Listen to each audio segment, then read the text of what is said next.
বাংলাদেশ জামায়াত ইসলামী এবং ইসলামী ছাত্র শিবির সহ সকল অঙ্গ সংগঠনকে ১লা আগস্ট তৎকালীন সরকার নিষিদ্ধ ঘোষণা মর্মে একটি প্রজ্ঞাপন জারি করে।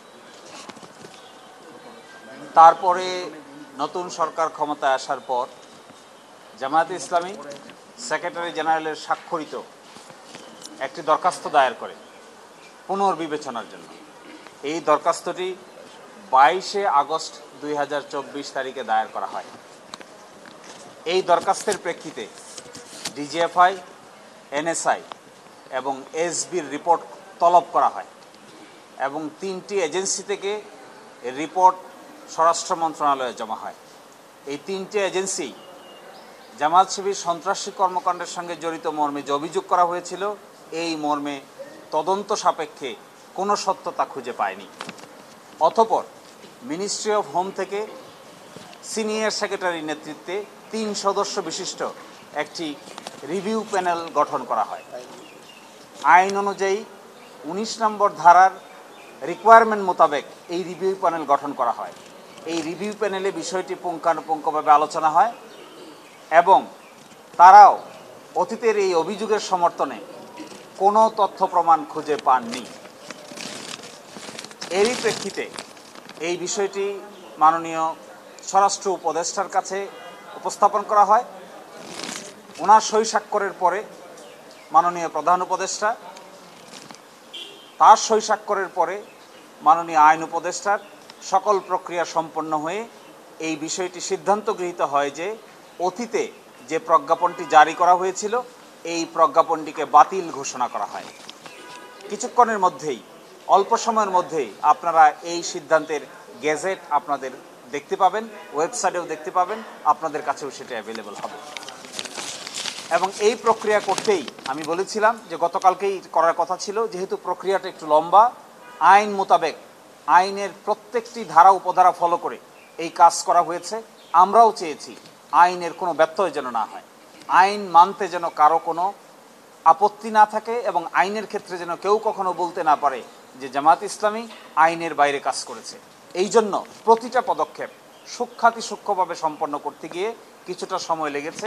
এই জন্য গতকালকে প্রজ্ঞাপনটি না হয়ে আজকে অল্প সময়ের ভিতরেই এই প্রজ্ঞাপনটি পাবলিকলি প্রকাশ করা হবে। কোয়ালিটি সম্পন্ন আন্তর্জাতিক মানের still bar CSRM, committed for better still. যে নিষিদ্ধের আদেশটি দেওয়া হয়েছিল ১লা আগস্ট, এটি প্রত্যাহার হয়নি, এটি বাতিল হয়েছে। এই বাতিলটা যে কারণে ওনারা নিষিদ্ধ করেছিলেন, সবগুলো রিপোর্টে একই ধরনের রিপোর্ট এসেছে যে সন্ত্রাসী কর্মকাণ্ডের সঙ্গে জড়িত এই ধরনের কোনো বিশ্বাসযোগ্য কোনো কিছুই কেউ খুঁজে পাননি। না ডিজিএফআই পেয়েছেন, না এনএসআই পেয়েছেন, না এসবি পেয়েছেন, না রিভিউ প্যানেল পেয়েছে। তাহলে তখনকার এই নিষিদ্ধের ভিত্তি কি? রিভিউ প্যানেলের এখানে মন্তব্য আছে যে ভিত্তিহীনভাবে তখন নিষিদ্ধ ঘোষণা করা হয়। আমরা যেটা আগেই বলেছিলাম যে আসলে এটি ছিল অসৎ উদ্দেশ্য প্রণোদিত, কোনো রকম আইনি প্রক্রিয়া ফলো না করে হুইমজিক্যালি, ইচ্ছাকৃতভাবে যখন তখন যা মনে হয়েছে তখনই তাই করা হয়েছিল। এই বিবেচনায় এই আদেশ আর টিকতে পারে না, সেই জন্যই প্রত্যাহার করে দিয়েছে। আমি তো মনে করি আপনি যখন কাউকে জুলুম করবেন, এই জুলুমের মধ্য দিয়ে মানুষের হৃদয়ে তাদের অবস্থান আরো শক্তিশালী হয় জালিমের বিরুদ্ধে।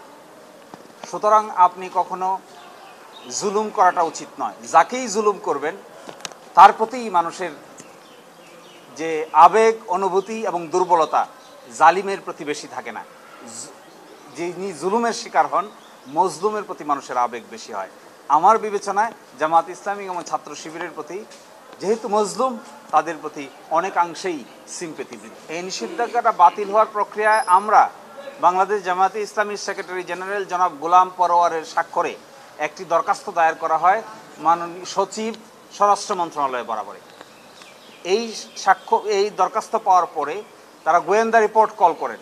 এই গোয়েন্দা রিপোর্টের মধ্যে বাংলাদেশের প্রতিষ্ঠিত সবগুলো গোয়েন্দা রিপোর্টে সেপারেট রিপোর্ট কল করা হয়। প্রত্যেকেই সেপারেট রিপোর্ট দায়ের করেন। তারপরে একটি রিভিউ প্যানেল গঠন করা হয় হোম মিনিস্ট্রিতে সিনিয়র সচিবের নেতৃত্বে ৩ সদস্য বিশিষ্ট। আইনে বলা আছে ১৯ নম্বর আইনে ১৯ নম্বর ধারায় যে এভাবেই রিভিউ প্যানেল গঠন করতে হবে। সেই রিভিউ প্যানেল গঠন করা হয়, রিভিউ প্যানেলে পর্যালোচনা হয়, রিভিউ প্যানেলের সিদ্ধান্ত নেওয়া হয় যে যেহেতু কোনো কার্যকারণ খুঁজে পায়নি কেন নিষিদ্ধ করা হয়েছিল, সেই জন্য তারা এই নিষিদ্ধের আদেশ বাতিলের জন্য সুপারিশ করেন। এরই প্রেক্ষিতে মাননীয় স্বরাষ্ট্র উপদেষ্টা, মাননীয় প্রধান উপদেষ্টা এবং আইন উপদেষ্টার সকলের সম্মতিতে এই সিদ্ধান্ত গৃহীত হয় যে অতীতের এই যে নিষিদ্ধকরণ সার্কুলারটি ছিল এটিকে বাতিল বলে ঘোষণা করা হয়েছে। এজেন্সির রিপোর্টগুলো কনফিডেন্সিয়াল, তারপরেও কেউই যে অভিযোগ করা হয়েছে কি অভিযোগে নিষিদ্ধ হয়েছে আপনারা তো জানেন। এই অভিযোগ করা হয়েছিল 1 আগস্ট যে জামায়াতে ইসলামী এবং ছাত্র শিবির এবং তার অঙ্গ সংগঠনের লোকেরা সন্ত্রাসী কর্মকাণ্ডের সঙ্গে জড়িত, এই জন্য তাদেরকে নিষিদ্ধ করা হয়েছে। আমরা গতকালকেই বলেছিলাম যে এই সন্ত্রাসী কর্মকাণ্ডের জড়িত এই মর্মে সাক্ষ্য প্রমাণ কোথায়? সবগুলো গোয়েন্দা এজেন্সি বলছেন, সবগুলো রিভিউ প্যানেলের পক্ষ থেকে বলা হয়েছে যে এই মর্মে অতীতের যে সিদ্ধান্ত নেওয়া হয়েছে তার সমর্থনে, সন্ত্রাসী কর্মকাণ্ড করেছে বা করছে তার সমর্থনে কোনো তথ্য প্রমাণ তারা খুঁজে পাননি। ফলে এই সিদ্ধান্ত তারা নিয়েছেন, বাতিল করেছেন। আপনাদেরকে গতকালকেও বলেছিলাম যে আমাদের প্রথম পদক্ষেপ হবে নিষিদ্ধের আদেশ বাতিল করা। নিষিদ্ধের আদেশ বাতিল হয়েছে। পরবর্তী পদক্ষেপ হবে আপিল বিভাগে আমাদের আগের মামলাটি পুনরায় শুনানির জন্য দরখাস্ত দায়ের করা এবং সেই আপিল শুনানি করে ন্যায় বিচারের স্বার্থে আমাদের পরবর্তী পদক্ষেপ গ্রহণ করা, এবং আমরা দ্রুততম সময়ের মধ্যে ওই পদক্ষেপও নিব। আপনারা সেটি দেখতে পাবেন।